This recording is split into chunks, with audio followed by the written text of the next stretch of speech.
இம்லர் யாரு, எப்படி இந்த இடத்துக்கு வந்தீங்க? உங்க வரலாறு சொல்லுங்க, அங்கிருந்து தொடங்குவோம். காங்கிரஸ் தான் முதல்ல அரசியல் ஈடுபாடு, தீவிரமான ஈடுபாடுலாம் சொல்ல முடியாது. நாடாளுமன்ற தேர்தலில் வசந்தகுமார் அவர்கள் போட்டிட்டாங்க. அவருக்கு நான் தான் வாக்குச்சாவடி முகவராக இருந்தேன். என்னுடைய வாக்குச்சாவடியில் நம்மளுடைய நாம் தமிழ் கட்சியினுடைய மேடை காங்கிரஸ் கட்சியால் அடித்து நொறுக்கப்பட்ட போது நான் காங்கிரஸ் கட்சியில் தான் இருந்தேன். அதுக்கப்புறமா கல்லூரி காலகட்டம் முடிஞ்சதுக்கு அப்புறமா அண்ணன் சீமான் அவர்களுடைய பேச்சுக்களை கேட்டதுக்கு அப்புறமா தான் இந்த தமிழ் தேசிய சித்தாந்தம் இந்த பக்கம் வரீங்க. ஆமா, இம்லர்ன்றது ஹிட்லருக்கு அடுத்த நிலையில தளபதிகள்ல ஒருத்தன். என்ன காரணத்துக்காக இந்த பேர் வச்சாங்க அப்படிங்கிறது தெரியாது. அப்பா வச்ச பேரு அது இந்த பேர் ஒரு விமர்சன பொருள் ஆனதுக்கு அப்புறமா தான் இந்த பேருக்குள்ளாடி இவ்வளவு பெரிய ஒரு வரலாறு இருக்கா அப்படிங்கிறது நமக்கு தெரிய வருது. அப்ப அப்பா கிட்ட கேட்கலான்னு அவரும் இல்லை. இப்போ ஜெர்மானிய நாசி படையில் இருக்கக்கூடிய ஹிம்லருடைய பெயரை நாம் தமிழர் கட்சியில் இருக்கக்கூடிய ஒருவன் வைத்திருக்கிறார் என்றால் அப்போ பார்த்தீர்களா, நாசி படையும் நாம் தமிழர் கட்சியும் ஒன்று அப்படின்னு இருக்கிறாங்கன்னா அப்ப எனக்கு இவங்க உண்மையிலே இவங்க என்னதான் வரலாற்றை படித்தார்கள், என்னதான் சித்தாந்தத்தை படித்தார்கள், என்னதான் தத்துவத்தை படித்தார்கள், என்னதான் இவர்களுடைய பகுத்தறிவு அப்படிங்கிற ஒரு கேள்வி நமக்குள்ளடி எழுது. என்னை நோக்கி கேள்வி எழுப்பி கொண்டிருக்கக்கூடிய அத்தனை பேரும் முதலில் கேள்வி எழுப்ப வேண்டியது மதிமுகவினுடைய தலைவர் ஐயா வைகோ அவர்களைத்தான் கேள்வி எழுப்ப வேண்டும். ஏனென்றால் என்னுடைய அப்பா மதிமுகவை சார்ந்தவர். 60கள் வரைக்கும் இருக்கிற அந்த புகைப்படங்கள், திராவிட இயக்கத்தினரோட புகைப்படங்களை எடுத்து பார்த்தீங்கன்னா 30கள் கடைசியில் 40கள்ல இருந்து அவங்களோட புகைப்படங்கள்ல நிறைய பேரை ஹிட்லர் மீசை வச்சிருக்கிறத நீங்க பார்க்க முடியும். குறிப்பா சொல்லணும்னா பாரதிதாசன், பாவலர் பாலசுந்தரம் நினைக்கிறேன் அப்போ ஒருத்தர் இருந்தார். அவரு இவங்கெல்லாம் ஹிட்லர் மீசை வச்சிருப்பாங்க. குறிப்பா ஏன் கன்னியாகுமரியில இந்த அரசியல் தமிழ்நாடு முழுக்க பாத்தீங்கன்னா மற்ற மாவட்டங்கள்ல திமுக அதிமுகன்றதுதான் இருதுருவ அரசியல் பெரிய அளவுக்கு இருக்கு. அதை உடைச்சுக்கிட்டு தான் நம்ம உள்ள இப்போ வர வேண்டியிருக்கு. ஆனா அது ஏன் மற்ற மாவட்டங்களுக்கும் கன்னியாகுமரிக்கும் இந்த அரசியல் கட்டமைப்புல இவ்வளவு பெரிய வேறுபாடு? கட்டமைப்புல இவ்வளவு பெரிய வேறுபாடு அப்படின்னு கேட்டீங்கன்னா ஒரு 50 ஆண்டு கால வரலாற நம்ம பார்க்க முடியாது. அந்த திருவிதாங்கூர் தமிழ்நாடு காங்கிரஸ் என்கிற கட்சியை அப்படியே இந்திய தேசிய காங்கிரஸோடு இணைச்சிடறாங்க. அதுக்கு முன்னாடி வரைக்கும் அங்க இந்திய தேசிய காங்கிரஸ் இருக்கான்னு கேட்டா, அதுக்கப்புறமா காமராஜர் ஐயா அவர் அங்கே நாடாளுமன்ற உறுப்பினராக இருந்தார், உங்களுக்கு தெரியும். அவர் கட்சி வளர்ந்தார். ஆமா, அப்படி காங்கிரஸ் அப்படி வளர்ந்ததுதான். அதுலயும் சொல்ல போனா நீங்க கன்னியாகுமரி மாவட்டத்துல ஒட்டுமொத்தமா காங்கிரஸ் வலிமையா இருக்கா அப்படின்னா அப்படி கிடையாது. நாகர்கோவில் சட்டமன்ற தொகுதியில பாஜக சட்டமன்ற உறுப்பினர் அவங்க இருக்கிறாங்க. கன்னியாகுமரி மாவட்டத்தில் இன்றைக்கு பாஜக வலிமையா இருக்கிறது அது உண்மையிலேயே அந்த மாவட்டத்தினுடைய வரலாற்றை தெரியாத மக்கள் தான் பாஜகல RSSல இருப்பாங்க. சாதிய ஏற்றத்தாழ்வுகளை நாங்கள் தான் உடை தெரிந்தோம் என்றெல்லாம் இன்றைக்கு திராவிட இயக்கத்தினர் பேசிக் கொண்டிருக்கிறார்கள். திராவிட இயக்கங்கள் தோன்றுவதற்கு முன்பே சனாதனத்தை காலடியில் தூக்கி போட்டு பந்தாடியவர் ஐயா வைகுண்டர். பெருமாள் என்கிற பேர் உயர் சாதியை சார்ந்தவர் தான் வைக்கணும், நீங்க எப்படி வைப்பீங்கன்னு சொல்லி அவருக்கு பேரை முத்துக்குட்டி என்று பேரை மாற்றம் செய்ய வைத்த அந்த கூட்டம் இன்னைக்கு ஐயா வைகுண்டரை எங்களுடைய ஆள் என்று சொல்லி கொண்டாடி கொண்டிருக்கிறார்கள். அதுல ரொம்ப வருத்தம் என்னன்னா, ஐயா வைகுண்டர் என்ன நோக்கத்துக்காக போராடினாரோ அந்த நோக்கத்திலிருந்து முழுமையாக இன்றைக்கு ஐயாவளியினுடைய பக்தர்களே அதுக்கு நேர் எதிரான ஒரு சித்தாந்தமான சனாதன சித்தாந்தத்தை ஏற்றுக்கொண்டு RSSஐ வலிமைப்படுத்தக்கூடிய வேலையை செஞ்சிட்டு இருக்கிறாங்க. அண்ணனுடைய அந்த பேச்சுக்களை தான் நமக்கு எப்படி இருந்து அப்படின்னா, 2016 காலகட்டங்களில் தேர்தலுக்கு முன்னாடி நம்ம மனசுல இருக்கக்கூடிய சில ஆதங்கங்கள், கோபங்கள் அதெல்லாமே அண்ணன் பேசுறாங்க. ஜல்லிக்கட்டு போராட்டம் தமிழ்நாடு முழுக்க நடந்தது 17 ஜனவரி. ஆமா, அப்போ கன்னியாகுமரி மாவட்டத்துல நானும் என்னுடைய நண்பர்கள் சிலரும் இணைஞ்சுதான் அந்த போராட்டத்தை முன்னெடுத்து நடத்தணும். அப்ப அவர்களுடைய தொடர்பு கிடைச்சதுக்கு அப்புறமா இன்னும் சொல்ல போனால் அந்த போராட்ட காலத்திலேயே நாம் தமிழ் கட்சியினுடைய நாகர்கோவில் பகுதி கன்னியாகுமரி மாவட்டத்தினுடைய நிர்வாகிகள் நேரடியாக வந்தாங்க. அப்ப அவங்க என்னுடைய பேச்சை பார்த்ததுமே அவங்களோட பெரிய தொடர்பு எல்லாம் இல்லை. 2016 காலகட்டத்தில் 2-3 நாள் நம்ம பரப்புரை செஞ்ச தொடர்பு இல்லை. அப்போ என்னுடைய பேச்சை பார்த்ததுமே நம்ம ஆள் போல இருக்கிறானே, ஏன்னா நம்ம பேச்சு எல்லாமே அண்ணனுடைய பேச்சுகள் சார்ந்து இருந்துச்சு. அப்போ அவங்க கேட்குறப்ப ஆமா கட்சியினுடைய ஆதரவாளர்தான் சொல்லி அதுக்கப்புறமா கட்சியில மெல்ல மெல்ல அது வரைக்கும் இல்லாத ஒரு உணர்வு எப்படி வருது அப்படின்னா, அங்க விதைச்சவங்க ஒருத்தன் இருப்பான், ஆனா விதைச்சது யாருங்கிறது எல்லாருக்கும் தெரியாது. அது அறுவடையும் எல்லா போராட்டங்களையும் தொடங்கினவங்க அது அறுவடை செய்யறது இல்லை. அதுதான் அதுல இது அண்ணன் சீமான் அவர்களுடைய அந்த அவர் விதைத்த அந்த விதை தான் ஜல்லிக்கட்டு போராட்டத்துல உண்மை.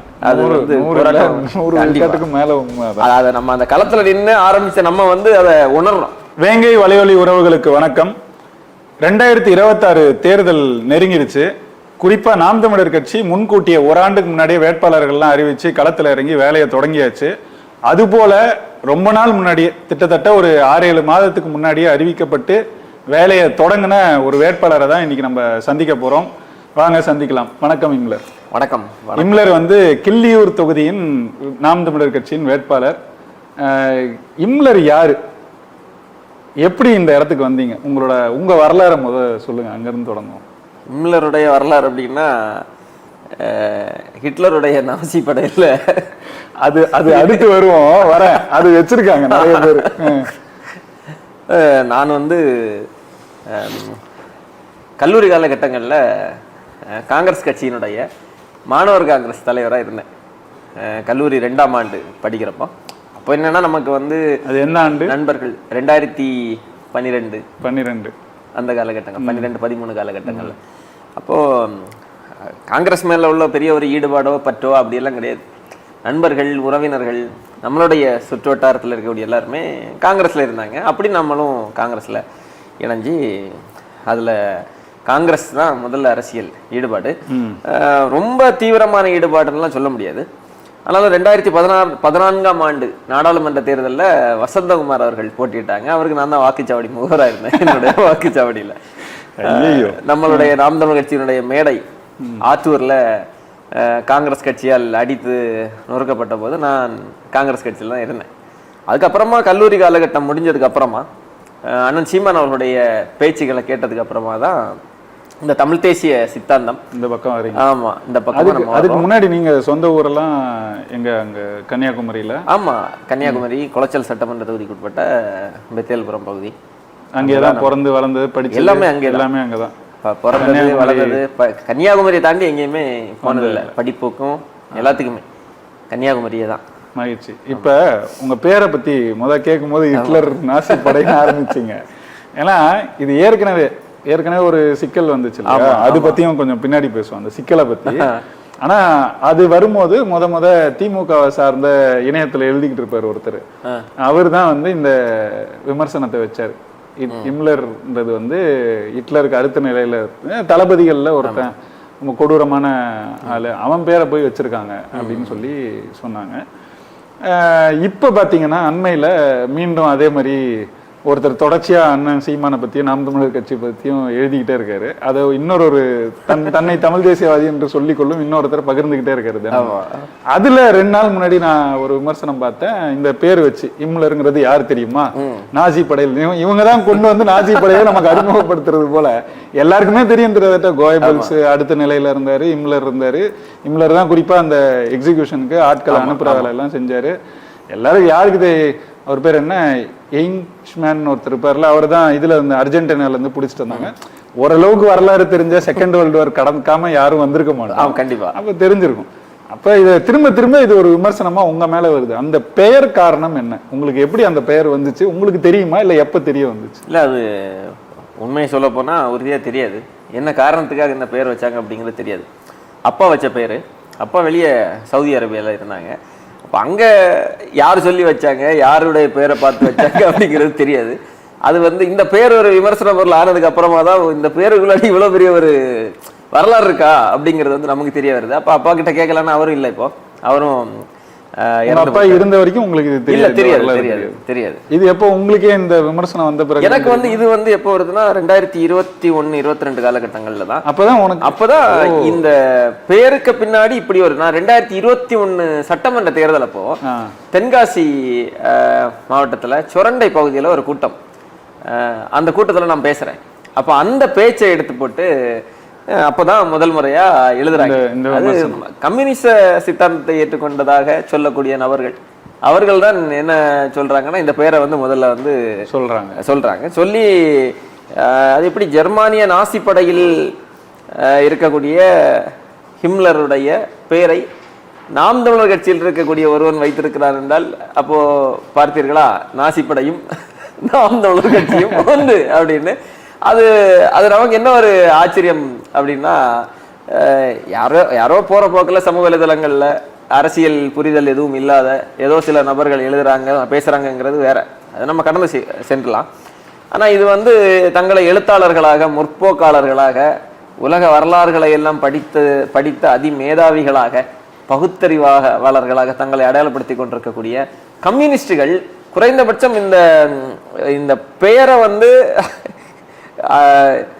நாசி படையில் இருக்கக்கூடிய அந்த ஹிம்லருடைய பெயரோடு என்னுடைய பெயரை ஒப்பீடு செய்யக்கூடிய அளவுக்கு இருக்கிறாங்கன்னா அப்ப எனக்கு வந்து இவங்க உண்மையிலே இவங்க என்னதான் வரலாற்றை படித்தார்கள், என்னதான் சித்தாந்தத்தை படித்தார்கள், என்னதான் தத்துவத்தை படித்தார்கள், என்னதான் இவர்களுடைய பகுத்தறிவு அப்படிங்கிற ஒரு கேள்வி நமக்குள்ளடி எழுது. உண்மையிலேயே இந்த பெயரை வைத்த நபரை நோக்கி கேள்வி எழுப்ப வேண்டும் என்றால் இந்த பெயரை வைத்த நபருடைய அரசியல் சித்தாந்தத்தை இல்லை அவர் ஏற்றுக்கொண்டிருந்த அவருடைய அந்த கட்சியினுடைய தலைவரை நோக்கி கேள்வி எழுப்ப வேண்டும் என்றால் என்னை நோக்கி கேள்வி எழுப்பி கொண்டிருக்கக்கூடிய அத்தனை பேரும் முதலில் கேள்வி எழுப்ப வேண்டியது மதிமுகவினுடைய தலைவர் ஐயா வைகோ அவர்களைத்தான் கேள்வி எழுப்ப வேண்டும். ஏனென்றால் என்னுடைய அப்பா வந்து மதிமுகவை சார்ந்தவர். அவர் இந்த பெயரை எனக்கு வைக்கிறப்போ ஆமா ஆமா அவர் எனக்கு இந்த பெயரை வைக்கிறப்போ ஒரு மதிமுகவில் தான் இருந்தார். இறுதி வரைக்கும் அவர் மதிமுக வரலாறு சொல்லிட்டு அப்பா வந்து மதிமுக வைகோ அவர்களோடு இருக்கக்கூடிய அந்த புகைப்படங்கள் எல்லாம் அப்பா இறக்குற காலகட்டம் வரைக்கும் அது வீட்டிலே இருந்துச்சு. ஆமா ஆமா ஆமா. அப்ப இந்த கேள்வியை யாராவது கேட்கணும் அப்படின்னா இந்த ஹிம்லர் பெயரை எப்படி வைப்ப அப்படின்னா அப்ப உன்னுடைய எப்படி நீ இந்த பெயரை வைப்ப, உன்னுடைய தலைவனும் ஏற்றுக்கொண்டிருக்கக்கூடிய கொள்கையும் அதே கொள்கை தான், அதே கொள்கையை தான் நீ ஏற்றுக்கொண்டிருக்கிறாய், இதே கொள்கையை தான் ஹிட்லரும் ஏற்றுக்கொண்டிருக்கிறான் என்று யாராவது சொல்வார்கள் என்றால் இதே கொள்கையை தான் வைகோவும் ஏற்றுக்கொண்டிருந்தாரா என்கிற கேள்வி என்னிடம் இருக்கிறது. ஆமா கட்டாயம். ஆமா, ஏன்னா அதுல ஒரு ஒப்பீடு இருக்கு. ஒரு சின்ன வரலாறே சொல்றேன். நீங்க 1940களில் இது நடக்குது. 60கள் வரைக்கும் இருக்கிற அந்த புகைப்படங்கள், திராவிட இயக்கத்தினரோட புகைப்படங்களை எடுத்து பார்த்தீங்கன்னா கிட்டத்தட்ட 30கள் கடைசியில் 40கள்ல இருந்து அவங்களோட புகைப்படங்கள்ல நிறைய பேரை ஹிட்லர் மீசை வச்சிருக்கிறத நீங்க பார்க்க முடியும். குறிப்பா சொல்லணும்னா பாரதிதாசன், பாவலர் பாலசுந்தரம் நினைக்கிறேன் அப்போ ஒருத்தர் இருந்தார். அவரு இவங்கெல்லாம் வந்து ஹிட்லர் மீசை வச்சிருப்பாங்க. இதை கேலி செய்து திரைப்படங்கள்லயே, தமிழ் திரைப்படங்கள்லயே ஒரு காட்சி கூட உண்டு. அந்த காட்சியில என்ன வரும்னா என்னடா மீசை இது அப்படின்னு கேட்பாங்க. உடனே ஏதோ சொல்லுவாங்க, அதுக்கு உடனே செத்தவ மீசையா அப்படின்னு கேட்பாங்க. செத்தவ மீசை அப்ப செத்துட்டாங்கல்ல, செத்தவ மீசையா அப்படின்னு சொல்லி கிண்டல் பண்ணுவாங்க. கல்லூரி காலம் வரைக்கும் கூட காங்கிரஸ்ல தான் இருந்தேன்னு சொன்னீங்க. அது இயல்பு. உங்க மாவட்டத்தை பொறுத்த வரைக்கும் குறிப்பா கன்னியாகுமரியில மட்டும்தான் காங்கிரஸ் கொஞ்சம் உயிரோட இருக்கு. அப்புறம் நீங்களே உணர்ந்து தமிழ் தேசியத்து பக்கம் வந்திருக்கிறீங்க. குறிப்பா ஏன் கன்னியாகுமரியில இந்த அரசியல் தமிழ்நாடு முழுக்க பாத்தீங்கன்னா மற்ற மாவட்டங்கள்ல அதிமுகன்றது தான் இருதுருவ அரசியல் பெரிய அளவுக்கு இருக்கு. அதை உடைச்சுக்கிட்டு தான் நம்ம உள்ள இப்போ வர வேண்டியிருக்கு. ஆனா அது ஏன் மற்ற மாவட்டங்களுக்கும் கன்னியாகுமரிக்கும் இந்த அரசியல் கட்டமைப்புல இவ்வளவு பெரிய வேறுபாடு ஏன்? இல்லை, அந்த கட்டமைப்புல இவ்வளவு பெரிய வேறுபாடு அப்படின்னு கேட்டிங்கன்னா இது வந்து ஒரு 50 ஆண்டு கால வரலாறை நம்ம பார்க்க முடியாது. மொழி ரீதியான போராட்டம், இந்த குமரி நிலப்பரப்பை மலையாள ஆதிக்கத்தின் பிடியிலிருந்து மீட்டெடுக்கக்கூடிய போராட்டமாக இருக்கட்டும், இப்படி ஒரு அடக்குமுறை எல்லாமே அதிக அளவில் இருந்தது கன்னியாகுமரி மண்ணில் வந்து இருந்துச்சு. அப்போ இதுக்கு எதிராக குறிப்பாக இந்த மொழி வழிய மாநிலங்கள் பிரிக்கப்பட்ட அந்த காலகட்டத்தில் அங்கே வந்து ஐக்கிய கேரளம் என்கிற கோரிக்கையை அந்த மாநிலத்தோடு இன்றைய கன்னியாகுமரி மாவட்ட பகுதிகளை இணைக்க வேண்டுங்கிற கோரிக்கையை அவங்க முன்வைக்கிறாங்க. ஒரு அரசியல் கட்சியை வந்து தோற்றுவிக்கிறார்கள். அதுவும் நீங்க பாத்தீங்கன்னா காங்கிரஸ் என்று சொல்லலாம் வெளியே, ஆனால் உண்மையிலே அது வந்து இந்த இந்திய தேசிய காங்கிரஸ் அல்ல, திருவிதாங்கூர் தமிழ்நாடு காங்கிரஸ். அந்த கட்சி தமிழ்நாட்டோடு இணைக்கப்படுகிறது. இணைக்கப்பட்டதுமே என்ன ஆகுது அப்படின்னா அந்த திருவிதாங்கூர் தமிழ்நாடு காங்கிரஸ் என்கிற கட்சியை அப்படியே இந்திய தேசிய காங்கிரஸோடு இணைச்சிடுறாங்க. அதுக்கு முன்னாடி வரைக்கும் அங்க இந்திய தேசிய காங்கிரஸ் இருக்கான்னு கேட்டா சொல்லக்கூடிய அளவுக்கு இல்லை. அதுக்கப்புறமா காமராஜர் ஐயா அவர் அங்கே நாடாளுமன்ற உறுப்பினராக இருந்தார், உங்களுக்கு தெரியும்.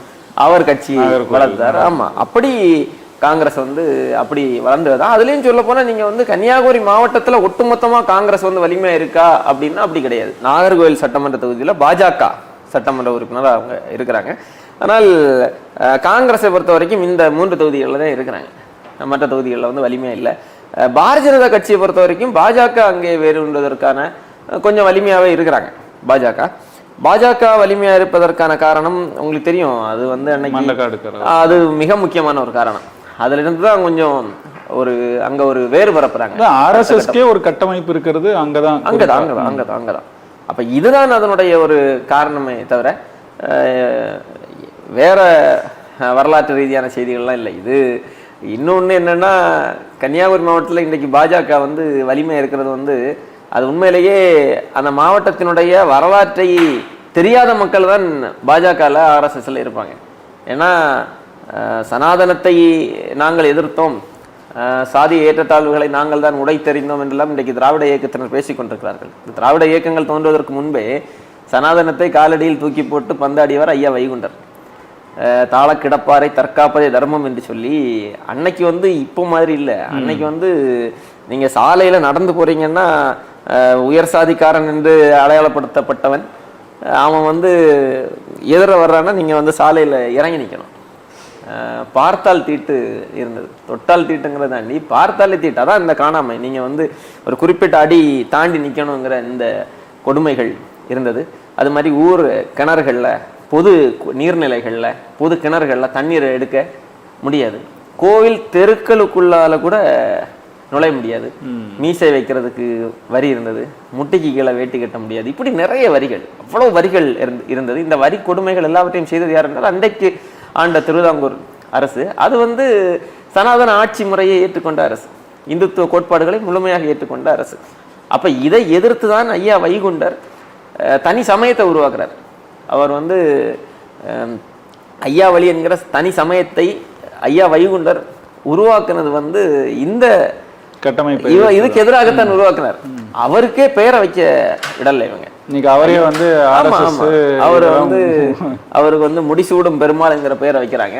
இந்த சனாதன கூட்டம் அவரை வந்து அவருடைய பெற்றோரை வீடு தேடி போய் மிரட்டியது.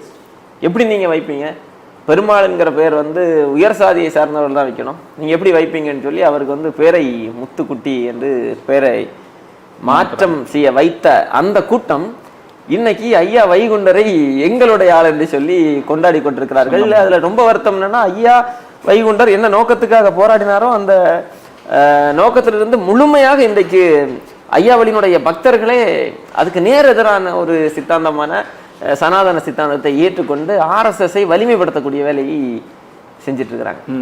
இப்படி சில காரணங்கள் தான் இன்னைக்கு, அதாவது வரலாறு சரியான முறையில கொண்டு போய் சேர்க்கப்படாத காரணத்தால் என்ன நடக்குது அப்படின்னா, இவங்க வந்து வலிமை இருந்துட்டு இருக்கிறாங்க. ஆனால் சமீப காலமாக இப்ப நாம் வந்து இந்த மண்ணினுடைய வரலாற்றை தொடர்ந்து பேச பேச பேச என்னன்னா அந்த புரிதல் ஏற்பட அந்த கட்சிகளை விட்டு வெளியேறி நம்மை நோக்கி மாற்றம் வருது, உறுதியா வந்துட்டு இருக்கிறாங்க.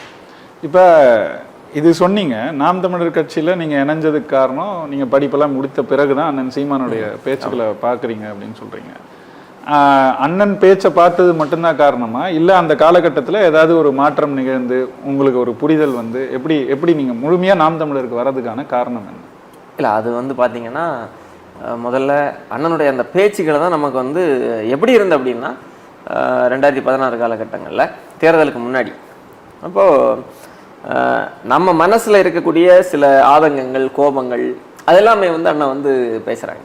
சில அநீதிகள் நடக்கும், அது வந்து நமக்கு அவ்வளோ கோபம் வரும், கொந்தளிப்பு வரும், ஆனால் ஒன்றும் செய்ய முடியாது. அப்போ நம்ம அப்போ மேடையிலையும் பேசுறது இல்லை இப்போ மாதிரி. அப்போ நம்ம மனதில் இருக்கக்கூடிய அந்த ஆதங்கங்களை, அந்த கோபங்கள், ஆத்திரங்கள் எல்லாத்தையும் நம்மள மாதிரி ஒருத்தர் பேசுறாரு, நம்ம மனசுல இருக்கிற எல்லாத்தையும் ஒருத்தர் பேசுறாரு அப்படின்னு தான் அண்ணன் மேல ஒரு ஈர்ப்பு வந்துச்சு. அப்புறம் தொடர்ந்து அவருடைய பேச்சுகள் எல்லாம் கேட்க ஆரம்பிக்கிறேன். 2016 தேர்தல் களத்துல வந்து வேலை செஞ்சேன் அந்த நேரத்தில். ஆமா 2016 தேர்தல் களத்துல என்னுடைய குளச்சல் தொகுதிக்கு உட்பட்ட சில பகுதிகளில் வந்து நம்ம கட்சியினர் சிலரோட இணைஞ்சி வீடு வீடா பரப்புரை, இன்னமும் அந்த திங்கள் நகர் பகுதிகளில் இருக்கக்கூடிய அந்த கடைகள் எல்லாம் போய் வாக்கு சேகரித்த நிகழ்வு எல்லாமே இருக்கு, இன்னமும் அது நினைவில் இருக்கு. அதுக்கப்புறமா ஜல்லிக்கட்டு போராட்டம் தமிழ்நாடு முழுக்க நடந்தது 17 ஜனவரி. ஆமா, அப்போ கன்னியாகுமரி மாவட்டத்துல நானும் என்னுடைய நண்பர்கள் சிலரும் இணைஞ்சுதான் அந்த போராட்டத்தை முன்னெடுத்து நடத்தணும். ஒரு 6-7 நாள் கிட்டத்தட்ட அந்த போராட்டத்தை வந்து தொடர்ந்து முன்னெடுத்தோம். அப்போ அந்த போராட்டங்கள்ல நான் பேசின சில காணொலிகள் சமூக வலைதளங்கள்ல கொஞ்சம் அதிக அளவில் பகிரப்பட்டது. அப்போ அதை பார்த்து விட்டு நம்முடைய கட்சியினுடைய உறவுகள் நிறைய பேர் வந்து தொடர்பு கொண்டாங்க, நிறைய உறவுகள் தொடர்பு கொண்டாங்க. அப்போ அவர்களுடைய தொடர்பு கிடைச்சதுக்கு அப்புறமா இன்னும் சொல்ல போனால் அந்த போராட்ட காலத்திலேயே நாம் தமிழர் கட்சியினுடைய நாகர்கோவில் பகுதி கன்னியாகுமரி மாவட்டத்தினுடைய நிர்வாகிகள் நேரடியாக வந்தாங்க. அப்போ அவங்க என்னுடைய பேச்சை பார்த்ததுமே அவங்களோட பெரிய தொடர்பெல்லாம் இல்லை. 2016 காலகட்டத்தில் 2-3 நாள் நம்ம பரப்புரை செஞ்சோம், தொடர்பு இல்லை. அப்போ என்னுடைய பேச்சை பார்த்ததுமே நம்ம ஆள் போல இருக்கிறானே, ஏன்னா நம்ம பேச்சு எல்லாமே அண்ணனுடைய பேச்சுகள் சார்ந்து இருந்துச்சு. அப்போ அவங்க வந்து கேட்குறப்ப ஆமாம் கட்சியினுடைய ஆதரவாளர்னு சொல்லி அதுக்கப்புறமா கட்சியில் வந்து மெல்ல மெல்ல இணைய வந்து அடுத்து நான் அதான் கேட்கணும்னு நினைச்சேன். முன்னாடி சொல்லும் போது சொன்னீங்க காங்கிரஸ்ல பயணிச்சதோ இல்ல அந்த தொடக்க காலத்திலயோ நீங்க இன்னும் பெரிய இந்த மாதிரி பேச்செல்லாம் கிடையாதுன்னு. ஆமா, கட்சியில இணையறீங்க, இந்த இம்லர் பேச்சாளர் இம்லரா மாறினது எப்படி? அது எப்படின்னா இது வந்து நான் நம்ம கட்சியில் வந்து பேச்சாளர்களாக வரணும் அப்படின்னு நினைக்கக்கூடிய உறவுகளுக்கும் நான் சொல்லக்கூடிய ஒரு செய்தி, சில இடங்களில் சொன்ன செய்தி தான். என்னென்னா, நம்ம பேசணும் அப்படின்னா முதல்ல வந்து மேடை ஏறிடணும், பேசிடணும். நீச்சல் கற்றுக்கணும்னா குதிச்சிடணும். ஆமாம் ஆமாம், தரையில இருந்து. ஆமாம் ஆமாம். அப்போ அது மாதிரி தான் இது. எப்படின்னா, சமூக வலைதளங்களில் ஒரு செய்தியை பரப்புகிறோம். ஜல்லிக்கட்டு போராட்டம் வந்து உங்களுக்கு வந்து தமிழ்நாடு முழுக்க எல்லா இடங்கள்லையும் நடக்குது. கன்னியாகுமரி மாவட்டத்தில் ஜல்லிக்கட்டு போராட்டம் நம்ம வந்து இதுவரைக்கும் செய்யலை, நம்ம ஒரு போராட்டத்தை செய்வோம் அப்படின்னு சொல்லிட்டு சமூக வலைதளங்களில் செய்திகளை போட்டுறோம். அப்போ கன்னியாகுமரி மீம்ஸ்னு ஒரு சமூக வலைதள பக்கம் ஒட்டுமொத்தமாக கன்னியாகுமரி மாவட்டத்துக்கான ஒரு செய்திகள் எல்லாம் பகிரக்கூடிய ஒரு தளமாக இருந்துச்சு. அப்போ அந்த தளத்தின் மூலமாகவும் சமூக வலைதளங்கள் மூலமாக நம்ம வந்து செய்தியை போடுறோம். எத்தனை பேர் வருவாங்கலாம் தெரியாது, சும்மா செய்தியை போடுறோம். கன்னியாகுமரி கடற்கரையில் நம்ம கூடுறோம் அப்படிங்கிறோம். அப்போ அங்கே போகிறப்போ ஒரு 200 பேர்கிட்ட கூட்டிட்டாங்க. எப்படி கூட்டினாங்கன்னே தெரியாது. அப்போ அந்த இடத்துல என்ன ஆகுதுன்னா, அதை வந்து எடுத்து வழி நடத்துறதுக்கு யாரும் இல்லை. அந்த போராட்டத்தை செய்தி போட்டாங்க, வந்துட்டாங்க. ஆனால் எப்படி அந்த போராட்டத்தை எடுத்து செல்லணும், முழக்கங்கள் என்ன போடணும் செய்கிறதுக்கு யாரும் இல்லை. அப்போ நான் என்ன செய்கிறேன், சரி நம்ம எடுத்து நடத்துவோம்ட்டு சில முழக்கங்களை போட்டு அதை வந்து அப்படியே ஒரு கடற்கரையை சுற்றி ஒரு 2-3 ரவுண்டு அப்படி வர்றோம். முடிஞ்சதுமே பத்திரிகையாளர்கள் வந்தாங்க. பத்திரிகையாளர்கள் வந்து யாராவது ஒருத்தர் பேட்டி கொடுங்க அப்படின்னாங்க. அப்போது அதில் வந்து எல்லாருமே நின்றுட்டு இருக்கிறப்போ பேட்டி அப்படின்னு பட்சத்தில் எல்லாருமே புதியவர்கள், அரசியல் அனுபவம் இல்லாதவங்க பெரிதா. அப்போ எல்லாருமே தயங்கினாங்க. அப்போது நான் பேசுகிறேன் அப்படின்னு நான் வந்து பேசுகிறேன். ஒரு 2 நிமிடம் தான் பேசியிருப்பேன். ரொம்ப உணர்ச்சி பொங்க, ரொம்ப ஆத்திரமாக, ஆவேசமாக, தமிழர்கள் வந்து எல்லா இடமும் நீங்கள் அடிக்கிறீங்க, இனி அடித்தா நாங்கள் திருப்பி அடிப்போம் அப்படின்லாம் ஆவேசமாக பேசின அந்த பேச்சு சமூக வலைதளங்களில் அதிக அளவில் போயிடுச்சு. அதுக்கப்புறமா ஒரு 2 நாள் தாண்டி மறுபடியும் ஒரு 7 நாள் போராட்டம் நம்ம அப்படியே இருந்து முழு நேர போராட்டமாக அது வந்து நடக்கிறப்போ அங்கே பேசி ஏன்னா இங்கே நான் பேசுனது ஓரளவுக்கு போய் சேர்ந்ததுனால என்ன ஏதோ பெரிய பேச்சாளர்னு நினைச்சு அந்த கூட்டத்தை வந்து நம்ம ஒருங்கிணைச்ச நண்பர்கள் எல்லாம் சேர்ந்து தொடர்ந்து என்னை அதில் பேச வச்சு நான் அப்படிதான் பேசி ஒரு உள்ளாடி வந்து கட்சியில் மறுபடியும், அதாவது ஒரு ஆக்டிவா கட்சியில இறங்கி வர்றப்பவே ஒரு பேச்சாளராக தான் நான் வந்து அதுல வந்து வர்றேன். ஜல்லிக்கட்டு போராட்டம் உங்களை பேச்சாளர். ஆமா ஆமா ஆமா ஆமா சொல்லுவாங்க. முதல் இந்திய எதிர்ப்பு போராட்டம் இருக்குல்ல, அது வரைக்கும் நிறைய கத்துக்கிட்டு இருந்த நிறைய பேருக்கு வந்து பேச்சு மேடைகளாக அந்த அந்த போராட்டம் அமைஞ்சதுன்னு. அதுலதான் அண்ணா பேச்சாளரானார், அதுலதான் நெடுஞ்செழியன் பேச்சாளரானார், இதெல்லாம் சொல்லுவாங்க. அப்படிதான் ஜல்லிக்கட்டு போராட்டம் உங்களை பேச்சாளர் ஆக்கினாங்க. என்ன மட்டும் இல்ல, இன்னும் பலர் அந்த ஜல்லிக்கட்டு போராட்ட காலத்துல பேச்சாளர்களாக மாறிய வரலாறு உண்டு. முத நானும் காணொலி எடுத்து போட்டது ஜல்லிக்கட்டு. அதுக்கு முன்னாடி நான் எந்த காணொலியும் பெருசா போட்டு. நிறைய பேருக்கு ஜல்லிக்கட்டு அப்படிங்கிறது வந்து, அதாவது ஒரு புதிய இளைஞர்களை அரசியலுக்கு எடுத்துட்டு வர்றதுக்கு மிக முக்கியமான ஒரு காரணமா ஜல்லிக்கட்டு இருந்துச்சு. அந்த ஜல்லிக்கட்டு போராட்டம், இன்னொன்று ஜல்லிக்கட்டு போராட்டம் இந்த அளவுக்கு வீரியமா நடக்கிறதுக்கான அந்த விதையை போட்டதே உண்மையை சொல்ல போனா சீமான் அவர்கள் போட்ட விதை தான். ஆனா பலருக்கு அது தெரியாது. திடீர்னு நீங்க பாத்தீங்கன்னா ஒரு காலகட்டத்துல தமிழருங்கிறது மேல ஒரு பெரிய ஒரு ஈடுபாடு வருது, நாட்டு மாட்டுக்கு மேல ஈடுபாடு வருது, இயற்கை வேளாண்மை மேல ஈடுபாடு வருது. ஜல்லிக்கட்டு போராட்டத்துல அந்நிய குளிர்பானங்கள் எல்லாம் தூக்கி போட்டு உடைக்கிறோம், நாங்களே எல்லாமே வந்து அங்கேயும் பெப்சி பாட்டில் எல்லாம் தூக்கிட்டு உடைச்சுன்னு இருக்கணும். அப்போ இந்த உணர்வு திடீர்னு எப்படி வருது?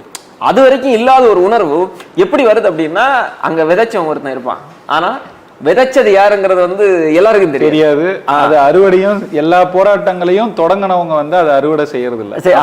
அதுதான் அதுல இது அண்ணன் சீமான் அவர்களுடைய அந்த அவர் விதைத்த அந்த விதை தான் ஜல்லிக்கட்டு போராட்டத்துல வந்து உண்மை.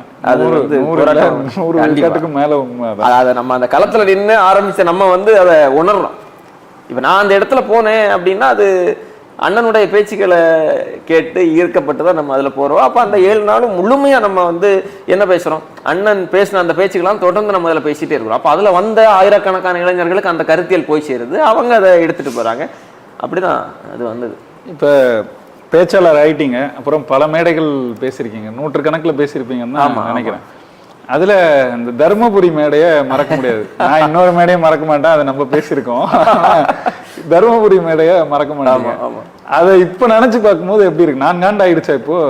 ஒரு கிட்டத்தட்ட ஒரு 2021 முடிஞ்ச உடனே ஏன் நல்லா நினைவு இருக்குன்னா, திமுக ஆட்சி அமைந்த பிறகு மீண்டும் 2021 முத்துவேல் கருணாநிதி ஸ்டாலின் ஒரு ஆட்சி அமைத்த பிறகு அவங்க செய்த முதல் ரவுடித்தனம் வந்து இந்த அம்மா உணவகத்தை போட்டு உடைச்சாங்க. அது முடக்க காலம். அதுக்கு பிறகு அவங்க அதிகமா விமர்சிக்கப்பட்ட சிக்கலான ஒரு பிரச்சனைனா நீங்க மேடையில பேசும்போது அதுக்கு வேற சிலர் எல்லாம் ஃபயர் விட்டாங்க, தாத்தா காலத்து பிரச்சனை. அதை இப்ப திரும்பி பார்க்கும்போது எப்படி இருக்கு உங்களுக்கு? அது எப்படி இருக்குன்னா, அதுல உண்மையிலேயே அதுல வந்து நான் பேசிய பேச்சுகள் கிட்டத்தட்ட ஒரு 20 நிமிடம் பேசினேன். அதுல வந்து எந்த ஒரு இடத்துலையுமே ஒரு கண்ணிய குறைவான ஒரு வார்த்தையோ ஒரு மரியாதை குறைவான ஒரு வார்த்தையோ எதுவுமே நான் வந்து பயன்படுத்தலை. அப்ப எனக்கு அந்த பேச்சு அப்படிங்கிறது ஒரு குற்ற உணர்ச்சியையோ இல்ல அன்னைக்கு பேசியிருந்தா கொஞ்சம் இப்படி பேசியிருந்திருக்கலாமோ அப்படிங்கிற மாதிரி எந்த உணர்வுமே எனக்கு இல்லை. ஏன்னா அந்த பேச்சு அப்படிங்கிறது வந்து நான் ரொம்ப நாகரிகமா ரொம்ப இதா பேசின ஒரு பேச்சு. அப்ப அதுல வந்து இப்ப எப்படி பாக்குறேன் அப்படின்னா, அந்த கூட்டத்துல வந்து நம்ம கொஞ்சம் ஒரு பெரிய ஒரு கூட்டத்தை நம்ம வந்து வச்சு கூட்டத்தை நடத்தி இருந்திருக்கணும். அது ஒரு சின்ன ஒரு பிழையா வந்து எனக்கு அது வந்து படுது. ஏன்னா இப்போ அந்த மாதிரி கூட்டங்கள் நடத்துறது இல்லை. அன்னைக்கு ரொம்ப குறுகிய நபர்கள் தான் இருந்தாங்க. ஒரு 10-15 பேர் கூட ரொம்ப குறைவான எண்ணிக்கையில ஒரு மேடை போட்டு அவ்வளவு தூரத்துக்கு, அதாவது எதிரியை வந்து அன்னைக்கு உள்ளாடி விட்டுருக்க கூடாது அப்படிங்கிற ஒரு அது வந்து இருந்துட்டு இருக்குது. நம்ம கூட்டத்தை பார்த்தாலே ஒரு நடுக்கம் வரணும். அந்த கூட்டத்தை உள்ளாடி போனா தொலைச்சிருவாங்கிற ஒரு நடுக்கம் வந்து வரணும். அந்த ஒரு உணர்வு வந்து இருக்கு. அதுக்கப்புறமா நம்ம சரி பண்ணிட்டோம். அதை அதுக்கப்புறமா இன்னும் கட்சி அண்ணா வந்து அப்பல இருந்தே சொல்லுவாரு, 300 பேர் 400 பேர் கூட இல்லாம இந்த மாதிரி எல்லாம் பண்ணாதீங்க.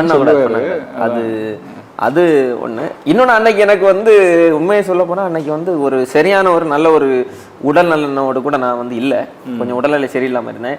அம்மா வந்து அந்த காலகட்டத்துல தான் அம்மாவுக்கு புற்றுநோய் இருக்கிறது வந்து எனக்கு தெரிய வருது. அதுக்கு ஒரு 1-2 நாள் முன்னாடி தான் அந்த காலகட்டத்துல. அப்ப நான் ஒரு சரியான ஒரு இல்லை, அந்த ஒரு மனநிலையோட தான் நான் இருந்துட்டு இருந்தேன். அப்படியும் அந்த நேரத்துல அது நடந்த ஒரு சம்பவம். பேச்சாளர்னு ஒரு பக்கம் மேடைகள் ஏறி பேசுனது ஒண்ணு, இன்னொரு பக்கம் நீங்க ஊடகமாகவும் தடம்னு ஒரு வலையொலி தொடங்கினதா இருக்கட்டும், இன்ஸ்டா அப்படின்னு எல்லா பக்கத்துலயும் பயணிக்கிறீங்க. சமூக ஊடக செயல்பாடுகளும் நிறைய இருக்கு.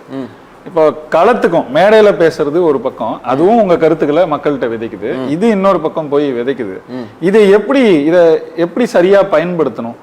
இன்னைக்கு அதுக்குள்ள வரவங்க, அதை பயன்படுத்தணும்னு நினைக்கிறவங்க, தங்களுடைய கருத்தை அரசியலை அது வழியா கொண்டு போகணும்னு நினைக்கிறவங்களுக்கு இந்த சமூக ஊடகங்கள், வலைதளங்கள், வலையொலி இதெல்லாம் எப்படி நீங்க பயன்படுத்துறீங்க, எப்படி பயன்படுதுங்கிறத சொல்லுங்க.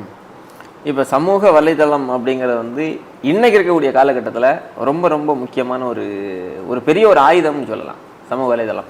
இப்போ ஒரு 5 ஆண்டுகளுக்கு முன்னாடி கூட நீங்க பாத்தீங்கன்னா சமூக வலைதளத்தை பயன்படுத்தக்கூடிய மக்களினுடைய எண்ணிக்கை இப்போ இருக்கக்கூடிய அளவுக்கு இல்லை உங்களுக்கு. அப்போ சமூக வலைதளத்தில் இருக்கக்கூடிய அரசியல் வேற, களத்தில் இருக்கக்கூடிய அரசியல் வேற இருக்கும். ஆனா இன்னைக்கு காலம் போக போக போக இன்னைக்கெல்லாம் நீங்க பாத்தீங்கன்னா ஓரளவுக்கு களத்தில் இருக்கக்கூடிய மக்கள் எல்லாருமே நம்ம வந்து கள பணி வீடு வீடா மக்களை போய் சந்திக்க போறப்ப கூட நமக்கு என்ன தெரியுது அப்படின்னா, சமூக வலைதளத்தின் மூலமாக நாம் பேசிய பேச்சுகளோ கருத்துக்களோ மக்கள்கிட்ட போய் சேர்ந்திருக்கு. இது வந்து முன்னாடி இல்லை.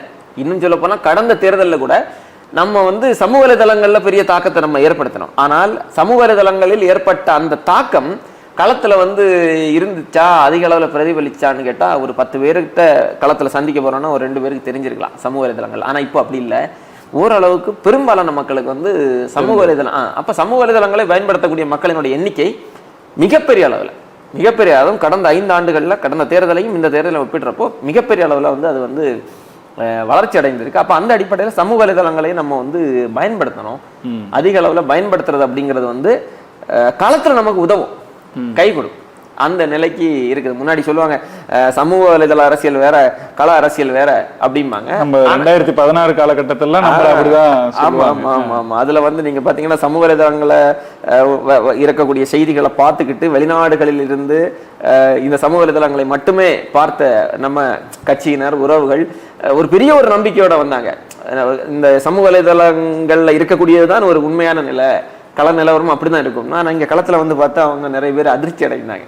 ஏன்னா எதுக்கு சொல்றேன் அப்படின்னா, அப்போ சமூக வலைதளம் வேற இருந்துச்சு, இது வேற இருந்துச்சு. ஆனா இப்போ நாட்கள் போக போக போக வந்து ரெண்டுமே கிட்டத்தட்ட சொன்னதுல ஒண்ணு இன்னைக்கும் உண்மைதான்.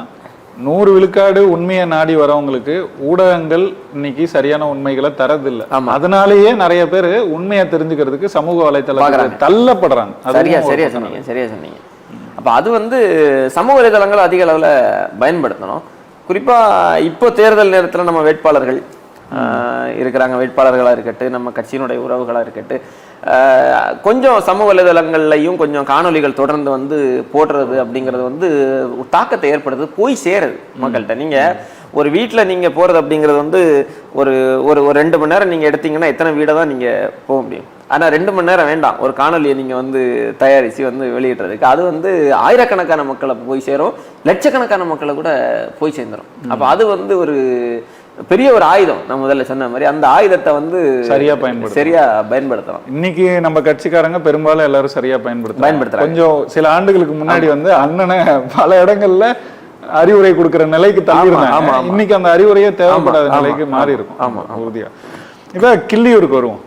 அங்க வேட்பாளரா அறிவிக்கப்பட்டிருக்கீங்க. ஏன் கிள்ளியூர்? கிள்ளியூர்ல போய் வேலை செய்ய நீங்க எனக்கு தெரிஞ்சு ஒரு 6 மாதத்துக்கு ஆகுதுன்னு அறிவிச்சு வேலை செய்ய தொடங்கிட்டீங்களா? களம் எப்படி இருக்கு? கிள்ளியூர் தொகுதி அப்படிங்கிறத பொறுத்த வரைக்கும் நான் ஆரம்பத்தில் சொன்னேன் இல்லையா உங்கள்கிட்ட, காங்கிரஸ் 3 தொகுதிகள் மேற்கு மாவட்டத்தில், கன்னியாகுமரி மேற்கு மாவட்டத்தில், அந்த 3லையும் காங்கிரஸ் கட்சியினுடைய ஒரு அவங்க பாசையில் சொல்லணும்னா ஒரு கோட்டை அப்படின்னா அது இங்கே தான். மற்ற 2 தொகுதிகளை விட இங்கே தான் அவங்களுடைய கோட்டையாக அவங்க கிள்ளியூர் தான் இருக்கிறதுலே. கிள்ளியூர் தான். அங்கே கிள்ளியூர் தொகுதியினுடைய சட்டமன்ற உறுப்பினராக இருக்கிறவர் வந்து ராஜேஷ்குமார் அவர்கள். அவர் தமிழ்நாடு காங்கிரஸ் கமிட்டியினுடைய சட்டமன்ற கட்சி தலைவராக இருந்துட்டு இருக்கிறார். அங்கே வந்து பாரதிய ஜனதா கட்சி இது வரைக்கும் வென்றதில்லை, திமுக வென்றதில்லை, அதிமுக வென்றதில்லை.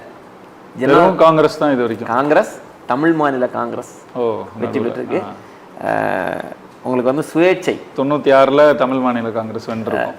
சுயேட்சை வெற்றி பெற்றிருக்கிறாங்க. 96ல் காங்கிரஸ் கட்சி, ஆமா, தமிழ் மாநில காங்கிரஸ் வெற்றி பெற்றப்போ காங்கிரஸ் வந்து 4வது இடத்துக்கு தள்ளப்பட்டது. டெபாசிட் கூட இல்லை, வெறும் 6000 வாக்குகள் மட்டும்தான் உண்டு. இவ்வளோத்துக்கும் அப்போவே அது காங்கிரஸ் கோட்டை என்று தான் சொல்லிட்டு இருந்த இடம். ஆனால் ஜனதாதளம் வலிமையா இருந்து, ஜனதாதளம் வந்து வலிமையா இருந்த காலகட்டம். அதுக்கப்புறமா நேசமணி வந்து குமரித்தந்தை மார்சல் நேசமணி அவர்கள் முதல் சட்டமன்ற தேர்தலில் இந்தியா விடுதலை பெற்றதற்கு பிறகு, அதாவது மொழிவாரி மாநிலங்கள் பிரிக்கப்பட்ட பிறகு நடந்த முதல் சட்டமன்ற தேர்தலில் கிள்ளியூர் தொகுதியில் அவர் வந்து போட்டியின்றி தேர்வு செய்யப்பட்டார், நேசமணி அவர்கள். அதுக்கப்புறமா நான் சொன்னது மாதிரி இந்திய தேசிய காங்கிரஸோடு இணைந்து இந்திய தேசிய காங்கிரஸ் கட்சியினுடைய சட்டமன்ற உறுப்பினர்கள் வெல்றாங்க. அதுக்கப்புறமா ஜனதாதளம், தமிழ் மாநில காங்கிரஸ், இடையில ஒரு சுயேட்சை வெற்றி பெறுகிறார். அதுக்கப்புறமா நமக்கு வந்து காங்கிரஸ் தொடர்ந்து இப்ப இவரே நீங்க சொன்ன ராஜேஷ்குமாரே 2 முறை சட்டமன்ற 2 முறை வெற்றி பெற்றிருக்கிறார். 3வது முறையா இப்போ அவர் தான் போட்டியிடுவதற்கான வாய்ப்புகள் எல்லாம் இருந்துட்டு இருக்கு. இப்போ என்ன அங்க ஒரு செய்தி அப்படின்னா, கிள்ளியூர் தொகுதியில என்னை வந்து அறிவிச்சதுமே அது கிள்ளியூர் தொகுதியா, எந்த தொகுதியில வேணாலும் போட்டியிடலாம், ஆனா கிள்ளியூர் தொகுதியில் வந்து போட்டிட்டா அங்க வந்து மோத முடியாது, அங்கே வந்து ஒரு பெரிய மலையோட மோதுறது மாதிரி காங்கிரஸ் கோட்டை, அங்கே என்ன பிரச்சனை இருக்குது, அங்கே ஒன்றுமே இல்லையே அப்படின்னாங்க. அப்போ ஒன்றுமே இல்லாத அளவுக்கு ஒரு நல்லாட்சியை கொடுக்கக்கூடிய ஒரு நல்லவர்கள் சட்டமன்ற உறுப்பினராக இருக்கக்கூடிய தொகுதி அந்த தொகுதிங்கிறத நம்ம வந்து போய் பார்க்கணும் இல்லையா. அப்போ ஒன்றுமே இல்லை, காங்கிரஸ் கோட்டை, ஒரு பிரச்சனையுமே இல்லை, எல்லாம் நல்லா எல்லாமே சரியாக இருக்குது அப்படின்னா, அப்போ அங்கே போய் பார்க்குறதுக்கு அப்புறமா தான் தெரியுது பிரச்சனையே தொகுதியில் இல்லை என்று சொன்னார்கள். நாம் போக பிரச்சனை இல்லாத பகுதியே இல்லைங்கிறது நமக்கு தெரிய வருது. அவ்வளவு சிக்கல்கள், முக்கியமான பிரச்சனைகள் கிள்ளியூரை பொறுத்த வரைக்கும். முக்கியமான பிரச்சனை அப்படின்னா கிள்ளியூர் சட்டமன்ற தொகுதியை பொறுத்த வரைக்கும் வேளாண்மை அதிக அளவில் நடக்கக்கூடிய தொகுதி. இன்னைக்கு நடக்குது. வேளாண்மைன்னா உங்களுக்கு வந்து விவசாயம், வாழை விவசாயம், மரவள்ளி கிழங்கு, நெல் விவசாயம் எல்லாம் அதிக அளவில் நடந்த இடம். இப்போ அது எல்லாமே கொஞ்சம் கொஞ்சமாக அதை வந்து அதுல இருந்து மக்கள் வந்து வெளியே ரப்பர்லாம் கூட போடுவாங்க. ஆமா, அது பெரிய அளவுல இல்லை. ரப்பர் வந்து உங்களுக்கு அதிக அளவில் இருக்கிறது எதுன்னா பத்மநாபபுரம் தொகுதி, விளவங்கோடு தொகுதியில தான் அதிக அளவில் மலை. ஆமா, அந்த பகுதிகளில். அப்போ இங்க வந்து இந்த வேளாண்மை நடக்கக்கூடிய பகுதி. இன்னொன்று கடல் தொழில், கடற்கரை வந்து அதிக அளவில் கடற்கரை பகுதிகள் இருக்கக்கூடிய இடம், கடற்கரை மக்கள் அடர்த்தியாக வாழக்கூடிய பகுதி. உங்களுக்கு ஆழ்கடல் மீன் தொழிலுக்கு போகக்கூடிய மக்கள், மீனவர்கள் அதிக அளவில் வாழக்கூடிய பகுதி. அப்போது 2 விதமாக நம்ம கிள்ளியூர் தொகுதியை வந்து பார்க்க வேண்டியிருக்கிறது. விவசாயம் சார்ந்து இயங்கக்கூடிய மக்கள், அதை தொடர்ந்து கடல் சார்ந்து இயங்கக்கூடிய மக்கள். 2 பேருக்குமே இந்த கடந்த 10 ஆண்டுகளிலும் சரி, இதுக்கு முன்னாடியும் சரி, இவங்க வந்து அந்த மக்களினுடைய அடிப்படை தேவைகள் கூட அங்கே பூர்த்தி செய்து கொடுக்கப்படவில்லை. அது உள்ளாடி போய் பார்த்தா உங்களுக்கு வந்து அது தெரியும். ரொம்ப முக்கியமான ஒரு பிரதானமான ஒரு பிரச்சனை அப்படின்னா, உங்களுக்கு காவிரி பிரச்சனை தெரியும், தமிழ்நாட்டில் எல்லாருக்குமே தெரியும். முல்லை பெரியார் பிரச்சனை எல்லாருக்குமே தெரியும். பாலாற்று பிரச்சனை எல்லாருக்குமே தெரியும். நெய்யார் இடதுகரை கால்வாய் பிரச்சனை உங்களுக்கு தெரியுமா? பெருசாக யாருக்கும் தெரியாது. இந்த முல்லை பெரியார் பிரச்சனை போன்று, காவிரி பிரச்சனை போன்று தமிழ்நாடு முழுக்க பேசப்பட்டிருக்க வேண்டிய பிரச்சனை நெய்யார் இடதுகரை கால்வாய் பிரச்சனை. இந்த நெய்யார் இடதுகரை கால்வாய் அப்படின்னா, நெய்யார் அணையிலிருந்து உங்களுக்கு வந்து வலதுகரை இடதுகரை 2 கால்வாய்கள் வெட்டப்படுகிறது. இந்த வலதுகரை கால்வாய் தான் முதல்ல வெட்டப்படுது. அப்போ வலதுகரை கால்வாய் வெட்டப்படுகிறப்போ அந்த வலதுகரை கால்வாய் வந்து எப்போ வெட்டப்படுதுன்னா, திருக்கொச்சி மாநிலமாக இருந்தபோது, தமிழ்நாட்டோடு அந்த மொழி வாரிய மாநிலங்கள் பிரிக்கப்படுவதற்கு முன்பு, அப்போ குஞ்சன் நாடார் அவர்கள் தெற்கல்லை போராட்டத்தினுடைய சர்வாதிகாரியாக அறியப்பட்டவர், உங்களுக்கு தெரியும். அவர் வந்து திருக்கொச்சி மாநில சட்டமன்றத்தில் பேசுறார். அப்போ அவர் சட்டமன்ற உறுப்பினராக இருக்கிறாரு. அப்போ அவர் வந்து இந்த வலதுகரை கால்வாயை நீங்க கட்டுறீங்க, வலதுகரை கால்வாயை கட்டுங்கள், ஆனால் அதுல கூட நீங்க சரியான முறையில் கட்டல, நீங்கள் கட்டக்கூடிய இந்த வேலை வந்து இந்த முறையில நீங்க கட்டினீங்கன்னா பல பகுதிகளுக்கும் தண்ணி போய் சேராது. யாருக்கு? மலையாள பகுதிகளுக்கு. அதே நேரத்தில் இடதுகரை கால்வாயையும் கட்டுங்க, தமிழ் பகுதிகளுக்கு தண்ணீர் கொடுக்கக்கூடிய இடதுகரை கால்வாயையும் கட்டுங்கள் என்கிற கோரிக்கை அப்போவே முன்வைக்கிறாரு. காமராஜர் ஐயா ஆட்சி காலத்துல வந்து அந்த வேலைகள் நடந்து அது நெய்யார் இடதுகரை கால்வாய் வந்து அதனுடைய தண்ணீர் வந்து நமக்கு வர தொடங்குது. அதுக்கப்புறமா இப்போ நீண்ட நெடுங்காலமா சொல்றாங்க, 20 வருஷமா காங்கிரஸ் தான் இருக்கிறோம், இத்தனை ஆண்டு காலமா இருக்கிறோம் காங்கிரஸ் கோட்டை என்று. கேரளா வந்து என்ன பண்ணியிருக்கிறாங்கன்னா, தண்ணி தர மாட்டோம்னு அடைச்சி வச்சுட்டான். தண்ணீர் வரல. நெய்யார் இடதுகரை கால்வாயிலிருந்து தமிழ்நாட்டிற்கு தண்ணீர் வந்து கிட்டத்தட்ட 20-25 ஆண்டுகள் கிடக்கிறது. ஆனா பேசப்படவே இல்லை. பேசப்படல. எப்படி பேசுவாங்க? உங்க சட்டமன்ற உறுப்பினரும் எப்படி பேசுவாங்கன்னா, அதை வந்து தேர்தல் நேரத்துல இத வந்து ஒரு வழக்கம் போல ஒரு வாக்குறுதி, அதேதான் நெய்யார் இடதுகரை கால்வாயில் தண்ணீர் கொண்டு வருவோம் நம்பாங்க. ஆனா அதற்கான எந்த விதமான ஆக்கப்பூர்வ நடவடிக்கையும் இவங்க எடுக்கல. விஜயதரணி அக்காவும் உங்களுக்கு தெரியும் இல்லையா, பாஜகவினுடைய சட்டமன்ற காங்கிரசுடைய சட்டமன்ற உறுப்பினராக இருந்தாங்க. இந்த நெய்யார் இடதுகரை கால்வாய் விநாயகம் பிள்ளையின் கொள்ளு பேத்தி அப்படி சொல்றாங்க. அப்போ அது வந்து விளவங்கோடு தொகுதி வழியா வந்து கிள்ளியூர் தொகுதிக்கும் அதிக அளவில் பயன்படுது.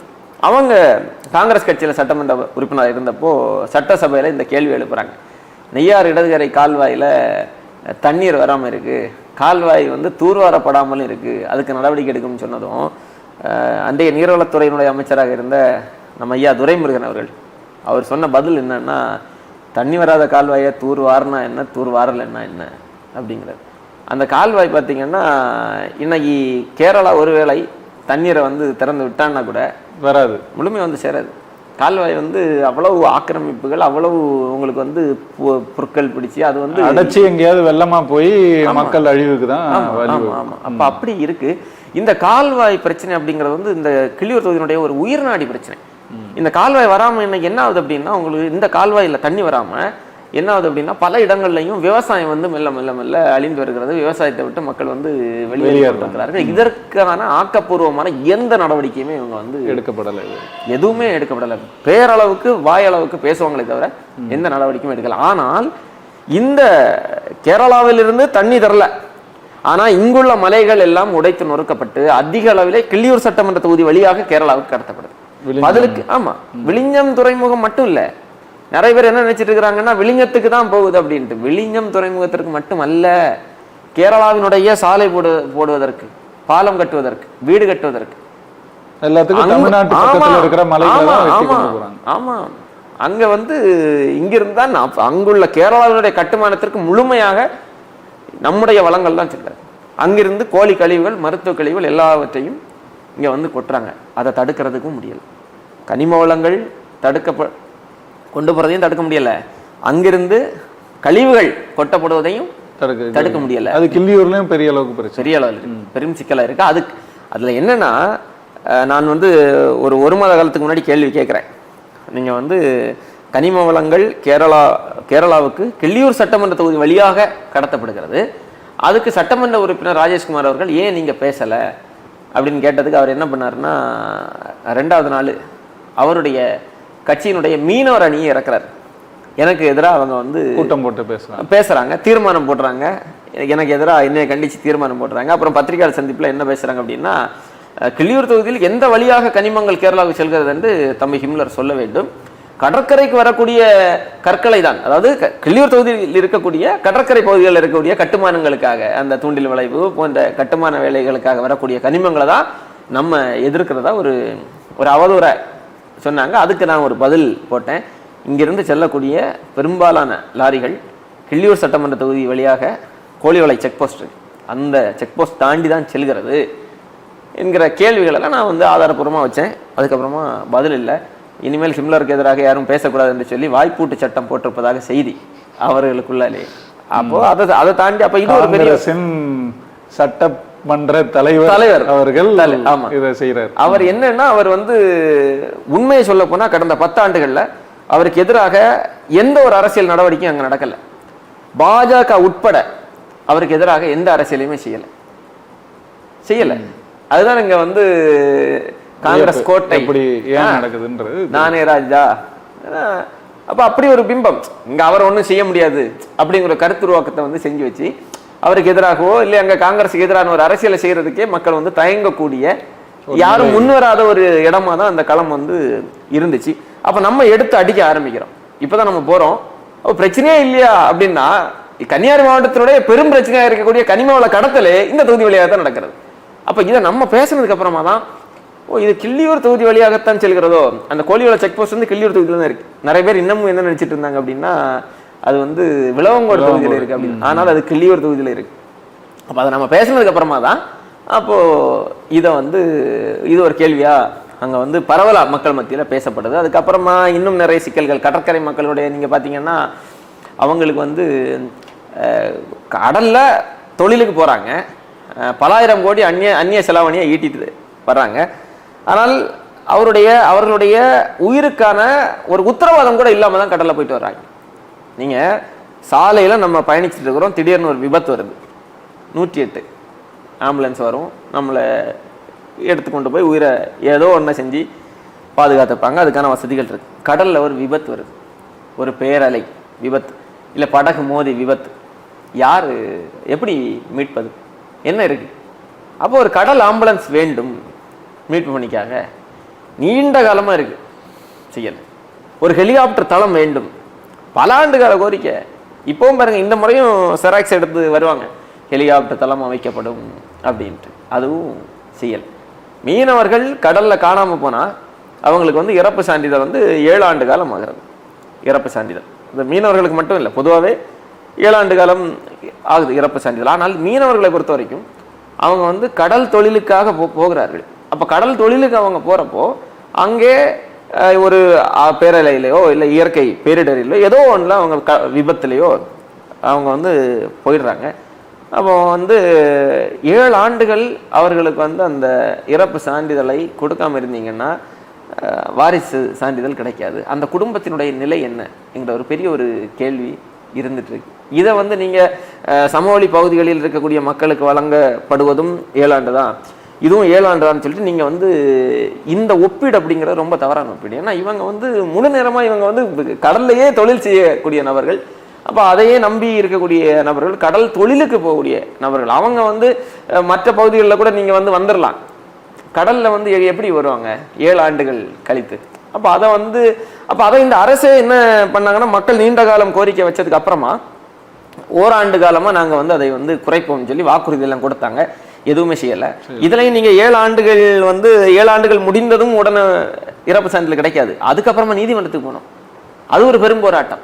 அப்போ ஒரு இறப்பு சான்றிதழ் கொடுப்பதற்கு கூட இந்த அரசுகள் ஒரு முயற்சி செய்யல. இது நிறைய கடல் அரிப்பு நீங்க வந்து பாத்தீங்கன்னா, எனக்கு எல்லாம் சின்ன வயசுல நினைவு இருக்கிறது, கன்னியாகுமரி மாவட்டத்தினுடைய கடற்கரைகள் எல்லாம் வந்து பெரிய விளையாட்டு மைதானம் மாதிரி இருக்கும், ஓடி ஆடி விளையாடலாம். இன்னைக்கு கடல் இருக்கு, கரையை காணல, கரை இல்லை. கடல் அரிப்பின் மூலமா உங்களுக்கு வந்து கரை இல்லை. ரொம்ப முக்கியமான இன்னும் ஒரு காரணம் என்ன அப்படின்னா, அந்த IRL என்கிற ஒரு ஆலை இருக்கிறது, இந்திய அருமணல் ஆலை. கன்னியாகுமரி மாவட்டத்தில் இருக்கக்கூடிய கடற்கரை பகுதிகளில் நீங்க பாத்தீங்கன்னா, குறிப்பா இந்த குளச்சல் கிள்ளியூர் சட்டமன்ற தொகுதிக்கு உட்பட்ட பகுதிகளில் அங்க இருக்கக்கூடிய அந்த மணலே வந்து உங்களுக்கு கரை நிறத்தில் இருக்கும். நீங்க பாத்தீங்கன்னாலே தெரியும், ஒரு அரிய வகையான கனிமங்கள், நிறைய கனிமங்கள் இருக்கு. இந்த ஐஆர்எல் நிறுவனம் என்ன பண்றாங்கன்னா, இந்த கனிமங்களை இந்த கடற்கரையில் இருக்கக்கூடிய மணலை வந்து தோண்டி எடுக்கிறாங்க. எடுத்து அந்த கனிமங்களை பிரிக்கிறாங்க. அப்ப ஆமா, ஏற்கனவே இந்த கனிமங்கள், இந்த மணலை வந்து கதிரியக்கம் வந்து அதிக அளவில் இருக்கக்கூடியது. இவன் பிரிக்கிறப்ப, தோண்டி பிரிக்கிறப்ப என்ன ஆகுதுன்னா, இந்த கதிர்வீச்சு வந்து அதிக அளவில் வந்து வெளியேறி அது வந்து அதிக அளவில் புற்றுநோயை வந்து உருவாக்குது. இதுக்கு பல குற்றச்சாட்டுகள் மக்கள் மத்தியில் இருந்து வருது. அதை தாண்டி உங்களுக்கு வந்து திருவனந்தபுரம் மருத்துவக் கல்லூரியின் மருத்துவர், புற்றுநோய் மருத்துவர் அஜய்குமார் என்பவர் கடந்த 2016ஆம் ஆண்டு நினைக்கிறேன், அவர் வந்து கன்னியாகுமரி மாவட்டத்தில் திருவிதாங்கூர் பகுதிக்கு வந்து அவர் என்ன சொல்றாருன்னா, கடந்த ஒரு 15-20 ஆண்டு காலமாக திருவனந்தபுரத்துக்கு வரக்கூடிய இந்த புற்றுநோயாளிகளுடைய எண்ணிக்கை வந்து நாளுக்கு நாள் அதிகரித்தே வருகிறது. குறிப்பா கடற்கரை மக்கள் வந்து அதிக அளவில் பாதிக்கப்படுறாங்க. அதுக்கு முக்கியமான காரணம் என்னன்னா, சூழலியல் காரணங்களை சொல்றாரு. அதை தாண்டி இந்த கடற்கரையில் இருக்கக்கூடிய இந்த கதிர்வீச்சு வந்து மிக முக்கியமான ஒரு காரணமா இருக்கு. இதுக்கு உடனடியாக ஒரு ஆய்வு செய்து நடவடிக்கை எடுங்க அப்படின்னு மக்களுடைய கோரிக்கையும் அதுவாகத்தான் இருந்தது. இவங்க என்ன செய்யறாங்கன்னா, மாவட்ட ஆட்சியருடைய உத்தரவின் பேர்ல ஒரு குழுவெல்லாம் அமைச்சாங்க. குழு அமைத்து ஆய்வெல்லாம் மேற்கொண்டாங்க. இன்றைக்கு வரைக்கும் அந்த ஆய்வு முடிவுகள் வெளிப்படை தன்மையோடு வரல. இந்த ஐஆர்எலை நாங்க எதிர்க்கிறோம் அப்படின்னு சொல்றாங்க. யாரு? காங்கிரஸ்காரர்கள். இங்க மக்கள் மன்றத்துல எதிர்க்கிறோம் என்று பேசுவது, ஆனால் பின்னாடி அந்த ஐஆர்எலை முழுமையா அதை வந்து செயல்படுத்துறதுக்கான வேலைகளை செய்யறது. சமீபத்தில் கூட ஒரு காணொலி ஒன்றை பார்த்தேன். காங்கிரஸ் கட்சியினுடைய தொழிற்சங்கம் அவர்கள் வந்து இந்த ஐஆர்எல் ஆலையை திறக்க வேண்டும் என்று சொல்லி, அது நல்ல முறையில் இயங்க வேண்டும் என்று சொல்லி மாவட்ட ஆட்சியர்கிட்ட போய் மனு கொடுக்க சென்ற போது மீனவ மக்கள் வந்து விரட்டி அடித்த காட்சிகள் இதெல்லாமே பார்த்தோம். இந்த ஐஆர்எல் ஆலை வந்து என்ன பண்ணுவோம்னா, இந்த சிஎஸ்ஆர் ஃபண்ட் இருக்கு இல்லையா, அதில் வந்து நலத்திட்ட உதவியை கொடுக்குறோம், அதை செய்து கொடுக்குறோம் சொல்லி எதையாவது ஒன்று செய்வான். அப்போ அந்த நலத்திட்ட உதவிகளை முன்னின்று நடத்துறது யாரு? இந்த கிள்ளியூர் சட்டமன்ற உறுப்பினர் ராஜேஷ்குமார் நடத்துறார். இந்த ஐஆர்எல் ஆலை விரிவாக்கம் செய்யறதுக்காக கிள்ளியூர் சட்டமன்ற தொகுதியில் இருக்கக்கூடிய கிட்டத்தட்ட ஒரு 1144 ஹெக்டேர் நிலப்பரப்பு வந்து கையகப்படுத்துறதுக்கான ஒரு முயற்சியில் ஈடுபடுறப்போ அந்த மக்கள் போராட்டம் நடத்துறாங்க. மக்கள் போராட்டம் நடத்துறப்போ இவர் சட்டமன்ற உறுப்பினர் எப்பவுமே இவர் என்ன பண்ணிடுவாருன்னா, போராட்டமே இவருக்கு எதிரான போராட்டமா தான் இருக்கும், ஆனா அங்க போய் நின்றுவாரு. மக்களோட மக்களா போய் நின்று போராட்டத்தில் தானும் கலந்து கொண்டதா போயிடுவார். அப்போ இந்த ஐஆர்எலுக்கு எதிரான அந்த போராட்டத்தில் வந்து என்ன செய்யறாருன்னா, என்னுடைய நெஞ்சில தான் நான் முதல் குண்டை வாங்குவேன் இவர் வந்து பேசுறாரு. பேசிட்டு இந்த பக்கம் பார்த்தா ஐஆர்எல் வழங்கிய திடக்கழிவு மேலாண்மைக்கான அந்த வாகனத்தை வாங்கி நலத்திட்ட உதவியை வந்து செஞ்சுட்டு இருக்கிறார். அப்போ இது மாதிரியான இரட்டை வேடங்கள் எல்லாம் தொடர்ந்து நிறைய செஞ்சுட்டு இருக்கிறார். நிறைய பிரச்சனைகள். ஒன்றும் இல்லை, உங்களுக்கு வந்து ஒரு தரமான சாலை வசதி கூட இல்லை, வேளாண்மைக்கான எந்த திட்டமுமே இல்லை. உங்களுக்கு வந்து வேளாண்மை சார்ந்த நம்ம முன்வைக்கக்கூடிய திட்டம் தற்சார்பு பசுமை பொருளாதார கொள்கை, அதிலும் நிலமும் வளமும் சார்ந்த தொழிற்சாலைகள் உருவாக்குவோம் நம்ம சொல்றோம். அது மாதிரிலாம் எந்த திட்டமுமே இவங்க கிட்ட இல்லை. வெறும் விளம்பர அரசியல். 1 லட்சம் ரூபாய்க்கு ஒரு திட்டத்தை வந்து சட்டமன்ற உறுப்பினர் மேம்பாட்டு நிதியில வரும். அது வந்து யார் சட்டமன்ற உறுப்பினர் இருந்தாலும் அது இயல்பாகவே வரக்கூடிய ஒண்ணு. அதே ஏதோ இவருடைய பெரிய சாதனை மாதிரி இந்த சாலையை ஒதுக்குவதற்கு 1 லட்சம் பணத்தை ஒதுக்கீடு செய்த சட்டமன்ற உறுப்பினர் நன்றி நன்றி நன்றின்னு 1 லட்சம் ரூபாய்க்கு நிதி ஒதுக்குறாங்கன்னா 50,000 ரூபாய்க்கு போஸ்டர், பத்திரிகை விளம்பரம் எல்லாமே வந்துட்டு இருக்கு. ஆனா என்ன சிக்கல என்ன இவர் செய்வார் அப்படின்னா, அங்கங்கே திட்டங்களை தொடங்கி வைக்கிறேன், நிதி ஒதுக்குறேன்னு சொல்லிட்டு இவர் போஸ்டர் ஒட்டிடுவாரு. ஆரம்பிச்சு வச்சதோட சரி, அத்தனையுமே கடப்பில் கிடக்கு. இப்ப மக்களுக்கு வந்து என்ன செய்தி தெரியும் அப்படின்னா, ஒரு நல்லா செய்யறாரு, பத்திரிகையில தினம் வருது, செய்தித்தாள தினமும் வருது, தொலைக்காட்சியில செய்தி எல்லாம் வருது, தொடங்கி வைக்கிறாரு. ஆனா தொடங்கி வச்சதெல்லாம் ஒன்னொன்னா நம்ம போய் பார்த்தா தான் தெரியுது, அது அத்தனையுமே அப்படியே தொடக்க நிலையில அப்படியே இருக்கு. இதுதான் இப்போ ஒன்னொன்னா நம்ம எடுத்து மக்கள்கிட்ட வந்து பேசிட்டு இருக்கோம். அது அவருக்கு கொஞ்சம் பதட்டத்தை கொடுக்குது. ஏன்னா எல்லாருமே என்ன பண்ணுவாங்க, தொடங்கி வச்சதோட விட்டுருவாங்க. அது கிடப்புல கிடக்கு அப்படிங்கிறது வந்து அந்த பகுதியை சார்ந்த மக்களுக்கு மட்டும் தான் தெரியும். அப்ப அந்த பகுதியை சார்ந்த மக்களுக்கு தெரிந்தது அது ஒரு பெரிய செய்தி ஆகணும் அப்படின்னா, அங்கே அவருக்கு எதிரான ஒரு அரசியல் கட்சி அதை எடுத்து பெரிய செய்தி ஆக்கணும். இதுவரை அங்க யாரும் செய்யல, அதை நம்ம இப்ப செஞ்சுட்டு இருக்கிறோம். அது அவருக்கு கொஞ்சம் இல்ல, ரொம்ப அவருக்கு தூக்கத்தை வந்து தொலைச்சு போட்டிருக்கு. இப்ப நடைபயணம் எல்லாம் வேற போக ஆரம்பிச்சிருக்காரு. மகிழ்ச்சி. இப்ப அவர் வந்து நீங்க சொன்ன மாதிரி வலுவான கட்டமைப்பு காங்கிரஸ்க்கு இருக்கு, அவரும் அதை பயன்படுத்தி 2 முறை வென்றிருக்கிறாரு. நீங்க சொன்னது மாதிரி பாஜக உட்பட வேற யாரும் கூட எதிர்க்க துணியாத அளவுக்கு வலுவா இருக்காரு. அப்படின்னா அவரை எதிர்த்து வெல்றதுக்கு நீங்க என்ன உத்தி வச்சிருக்கிறீங்க, எப்படி செயல்படுறீங்க? இப்போ நம்ம வந்து கடந்த சட்டமன்ற தேர்தல் வரைக்கும் நம்ம உடச்சே பேசலாம், அதில் ஒன்றும் சிக்கல் இல்லை. மேடைகளாக நம்ம பேசுவோம், எல்லா இடங்களும் கூட்டங்கள் போடுவோம், கடைசி நேரத்தில் துண்டறிக்கை கொடுப்போம். இவ்வளோதான் நம்ம செய்யக்கூடிய தேர்தல் வேலையாக இருக்குது. ஆனால் உண்மையிலேயே கிரவுண்ட்ல இறங்கி செய்யக்கூடிய வேலைகளை, ஒரு தேர்தல் அரசியல், தேர்தலுக்கு நம்ம என்ன வேலை செய்யணும் அப்படிங்கிறத நம்ம முழுமையா கடந்த காலங்களில் செஞ்சோமான்னு கேட்டால் இல்லை. ஆனா இந்த முறை நம்ம பல இடங்கள் அதை நம்ம செஞ்சுட்டு வர்றதை நம்மளால் பார்க்க முடிகிறது. என்ன செய்ய வேண்டியது இருக்கு அப்படின்னா, நம்முடைய பேச்சுகள், நம்முடைய செயல்பாடுகள் எல்லாம் வாக்குகளா மாறணும் அப்படின்னா களத்துல வீடு வீடா நம்ம போய் சேரணும். மக்கள் நம்ம ஏற்பதற்கு தயாரா இருக்கிறாங்க, நாம் தான் மக்களிடம் செல்வதற்கு தயாரா இல்லை. இப்போ எனக்கு 301 வாக்குச்சாவடிகள் இருக்கு கிள்ளியூர் சட்டமன்ற தொகுதியில். இந்த 301 வாக்குச்சாவடிக்கும் வாக்குச்சாவடி முகவர்கள் நியமனம் செஞ்சு ஒவ்வொரு வாக்குச்சாவடி பொறுப்பாளருக்கும் ஒரு குறைந்தபட்சம் ஒரு 300 வீடு இருக்குன்னு வச்சுக்கோங்களேன். இந்த 300 வீடுகளில் தொடர்ந்து அவர் தொடர்பில் இருந்துகிட்டே இருக்கணும். அவரும் அவருக்கான அவரோட இருக்கக்கூடிய ஒரு டீம் இருந்து இந்த வேலைகளை செஞ்சுட்டே இருக்கணும். துண்டறிக்கைகள் மூலமாக அவர்களை சந்திப்பது, அவருடைய கருத்துக்கள், அவருடைய கோரிக்கைகள், அவருடைய தேவை என்ன எல்லாத்தையும் கேட்கக்கூடிய வேலைகள், இதை நம்ம செஞ்சுட்டு வரோம். இந்த வேலையை நம்ம செஞ்சுட்டு வரோம். நான் கடந்த 6 மாத காலமாக நம்ம பார்த்தீங்கன்னா நம்மளே நேரடியாக ஒவ்வொரு பிரச்சனைகளை நேரடியாக போய் பார்க்குறதா இருக்கட்டு, அங்கே இருக்கக்கூடிய மக்களை நேரடியாக சந்திக்கக்கூடிய வேலைகளாக இருக்கட்டு. இப்போ எல்லா வீட்டுக்கும் நம்ம வேட்பாளர் மட்டுமே போய் சேர முடியாது, எல்லா வீட்டுக்கும் நம்ம போக முடியாது, நாட்கள் குறைவு. அப்போ அங்கங்கே அந்தந்த பகுதியில் இருக்கக்கூடிய நிர்வாகிகளை நம்ம வீடு வீடாக மக்களோட மக்களாக போய் நிற்கிறதுக்கு நம்ம அனுப்பிட்டு இருக்கிறோம். அதே நேரத்தில் நமக்கு ஒரு செய்தி முதல்ல நம்ம செய்ய வேண்டியது என்ன அப்படின்னா, இந்த தேர்தலில் ஊடகங்கள் நம்மை புறக்கணிக்கும். இவன் 5 விழுக்காடு தான் இருக்குது, 6 விழுக்காடு தான் இருக்குது அப்படிங்கிற ரீதியில் இவன் எடுத்துகிட்டு போவான். அதெல்லாம் இல்லை, நாம் தமிழர் கட்சி வெற்றி பெற்று விடுங்கிற நம்பிக்கையை நம்ம கொடுக்கணும், நம்பிக்கை கொடுக்கணும். அப்போ அந்த நம்பிக்கை கொடுக்கணும் அப்படின்னா முதல்ல அங்கே இருக்கக்கூடிய போட்டி நமக்கும் அங்கே இருக்கக்கூடிய சட்டமன்ற உறுப்பினருக்கும் தான் என்பதை நம்ம நிறுவனம். அதை களத்தில் நாங்கள் நிறுவிட்டோம் கிள்ளியூர் தொகுதியில். சமூக வலைதளங்களில் நிறுவனது வேற, களத்தில் அது நிறுவப்பட்டு விட்டது. ஏன்னா அதில் அங்கே என்னன்னா அவரை எதிர்க்கிறதுக்கு யாருமே இல்லை, யாருமே எதிர்க்க முடியாது அப்படிங்கிற ஒரு இடம் இருந்த இடத்துல நம்ம போய் எதிர்த்ததுமே அது ஒரு பெரிய ஒரு பேசுபொருளாக மாறி அங்கே போட்டி நாம் தமிழருக்கும் காங்கிரஸுக்கும் தான், ராஜேஷ்குமாருக்கும் ஹிம்லருக்கும் தான் போட்டி என்கிற ஒரு செய்தி அங்கே பரவலா பேசுபொருளாக. இடையில இப்போ புதுசா வந்திருக்கிற இந்த அணில்கள் அவங்க பிரச்சனை எல்லாம் இல்லையா? நான் எங்கேயுமே பார்க்க முடியல, அங்க இல்லை, உண்மை சொல்ல போனா பார்க்க முடியல. அவங்க நான் வேட்பாளராக அறிவிக்கப்பட்ட ஆரம்ப காலங்களில் போறப்ப கூட அங்கங்கே சில சுவரொட்டிகள் இருக்கும் அவங்களுக்கு. ஆனால் அதுக்கப்புறமா எங்கேயுமே அவங்கள கிள்ளியூர் தொகுதியில் அவர்களை பார்க்க முடியலை. அவங்களுடைய செயல்பாடுகள், ஒரு கூட்டம், ஒரு ஆர்ப்பாட்டம் ஏதோ நடத்தியதாக ஒரு செய்தி வந்துச்சு எனக்கு. அதை தாண்டி அவங்களுடைய பூத் கட்டமைப்புக்கான வேலைகளோ இல்லை குறைந்தபட்சம் உறுப்பினர் சேர்க்கை முகாம்களோ இல்லை வேற ஏதோ ஆர்ப்பாட்டங்கள், போராட்டங்கள் ஒன்றுமே தாவைக்காவை அங்கே பார்க்க முடியலை. ஆனால் ஒரு செய்தி இருக்கு, என்னன்னா கிள்ளியூர் தொகுதியில் தாவேக்காவால் காங்கிரஸ் கட்சியினுடைய வாக்குகள் அதிக அளவிலே களவாடப்படுது, இல்லை மாறு, அது இருக்கு, அது உண்மை, உறுதியா அது அந்த செய்தி வந்துட்டு இருக்கு. குறிப்பா கடற்கரை பகுதிகளில் காங்கிரஸ் கொஞ்சம் அதிக அளவில் வாக்குகளை வாங்கும், அதுதான் வரலாறு. அப்படிதான் அதிக அளவில் காங்கிரஸ் வலிமையா தன்னை முன்னிறுத்திட்டு இருக்கிறான். அப்ப அந்த வாக்குகளில் பெரும்பாலான வாக்குகள் இந்த முறை என்ன ஆகுது அப்படின்னா தாவேக்காவுக்கு காங்கிரஸினுடைய வாக்குகள். அப்ப இந்த முறை முன்னாடி மாதிரி நாங்க பெரிய மார்ஜின்ல நாங்க ஜெயிப்போம் அப்படின்னு 55,000 வாக்குகள் வித்தியாசத்துல ஜெயிச்சாங்க. காங்கிரஸுக்கும் 2வது இடத்துக்குமான இது இந்த முறை. ஆமா ஆமா ஆமா, பல தொகுதிகள்ல அதுதான் வென்றவர் வாக்கா இருக்கும். ஆமா ஆமா, அப்ப அததான் அவங்க கோட்டை, எங்களை ஒண்ணும் செய்ய முடியாது அப்படிங்கிறாங்க. இப்ப இந்த முறை அது இருக்காது, இந்த முறை அது அங்க இருக்காது.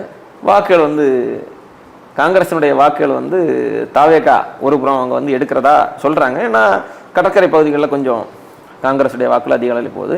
இன்னொன்று சமவெளி பகுதிகளிலும் சரி, கடற்கரை பகுதிகளிலும் சரி, எல்லா இடத்துலையும் நம்ம உடச்சி நொறுக்கிட்டு போயிட்டு இருக்கிறோம். அப்போ இந்த முறை காங்கிரஸுடைய கோட்டையில் பெரிய ஓட்டை விழப்போகிறது என்பதில் எந்த விதமான மாற்றுக்கிறது இல்லை. மகிழ்ச்சி. அடுத்து இப்போ நம்ம மாநாடு திட்டமிட்டிருக்கு 21. ஏற்கனவே பல முறை பல இடங்கள்ல பேசுகிறாங்க, இத்தனை வண்டி வச்சு கூப்பிட்டு வர போகிறோம், இப்படி செய்ய போகிறோம் அப்படின்லாம். நீங்கள் உங்கள் கிள்ளியூர் தொகுதிக்கு நீங்கள் வேட்பாளராகவும் இருக்கிறதுனால என்ன மாதிரி திட்டமிடுறீங்க? கிள்ளியூர் தொகுதியை பொறுத்த வரைக்கும் நம்ம ஏற்கனவே தொடர்ந்து நம்ம மக்கள்கிட்ட ஒரு பெரும் கூட்டத்தை கூட்டணும் அப்படிங்கிறத நம்ம சொல்லிட்டு தான் வர்றோம். இந்த மாநாடு அப்படிங்கிறது வருகிற சட்டமன்ற தேர்தல், அந்த தேர்தலுக்கு முன்பு நம்முடைய வலிமை என்ன அப்படிங்கிறத நம்ம காட்டக்கூடிய ஒரு மாநாடாக நம்ம இருந்துட்டு இருக்கு. அது எல்லாருமே அதை உணர்ந்துருக்கிறாங்க. கடந்த ஒரு வார காலமாக, ஏன் இன்னைக்கு காலையில் நம்ம கலந்தாய்வு நடந்துச்சு இல்லையா, நிர்வாக குழு கலந்தாய்வு. அந்த கலந்தாய்வுக்கு முன்னாடி கூட மாநாட்டுக்கு சுவரொட்டி வேணும், எத்தனை வண்டி நீங்க தயார் பண்ணி தருவீங்களான்னு சொல்லி ஒரு 2 பகுதியிலிருந்து என்னை வந்து காலையில் அழைச்சாங்க. தொடர்ந்து கேட்டுட்டு இருக்கிறாங்க. இப்போ நாளைக்கு அடுத்த நாள் நான் போயிடுவேன் ஊருக்கு. ஞாயிற்றுக்கிழமை ஒரு கலந்தாய்வு ஏற்பாடு செஞ்சுருக்கோம். அந்த கலந்தாய்வில் அடுத்தடுத்த கட்டமாக எப்படி இந்த கூட்டத்தை வந்து நம்ம வந்து திரட்டி கொண்டு போகிறது, வாகன வசதிகளை எப்படி ஏற்பாடு செய்கிறது, எல்லாத்தையும் வந்து இதை திட்டமிட்டதுக்காகவே ஒரு கலந்தாய்வு வந்து ஏற்பாடு செஞ்சுருக்கோம். அதில் முடிவு பண்ணி ஒரு பெருங்கூட்டத்தை நம்ம கூட்டிகிட்டு வரோம். அதில் ஒன்றும் மாற்றுக்கிறது இல்லை. ஒரு இதுவரை நடந்திராத அளவுக்கு நம்ம மற்ற மாநாடுகள், இணையெழுச்சி மாநாடு, மற்ற இது எல்லாத்துக்குமே நம்ம வந்து வருவோம். ஒரு 2 வண்டி 3 வண்டியில் வருவோம். இந்த முறை அப்படி இல்லை. அது பல மடங்கு அதிகமாக ஒரு எதிர்பார்க்காத அளவுக்கு ஒரு பெருங்கூட்டத்தை கிள்ளியூர் தொகுதியிலேருந்து நம்ம வந்து கூட்டிகிட்டு வரோம். சிறப்பு இம்லர், மிக்க மகிழ்ச்சி. மீண்டும் மாநாட்டில் சந்திப்போம். அதுக்கு பிறகு தொடர்ச்சியாக வீரியமாக களமாடுங்க. ஏற்கனவே வீரியமாக தான் களமாடுங்க. வெல்ல முடியாத கோட்டைன்னு எதுவுமே கிடையாது. எல்லா கோட்டைகளும் தகர்க்கப்பட்டிருக்கின்றன. அதனால அந்த கோட்டையை, அதுவும் இந்த கேடுகட்ட காங்கிரஸோட கோட்டையை தமிழர்களின் கோட்டையாக மாற்றி இந்த முறை அண்ணனோடு சேர்ந்து நீங்களும் சட்டப்பேரவைக்குள்ள போகணும். அப்படி போன பிறகு சட்டமன்ற உறுப்பினரோடு மீண்டும் ஒரு நேர்காணலில் உட்கார்ந்து பேசணும்னு விரும்புகிறேன். வாழ்த்துக்கள். நன்றி.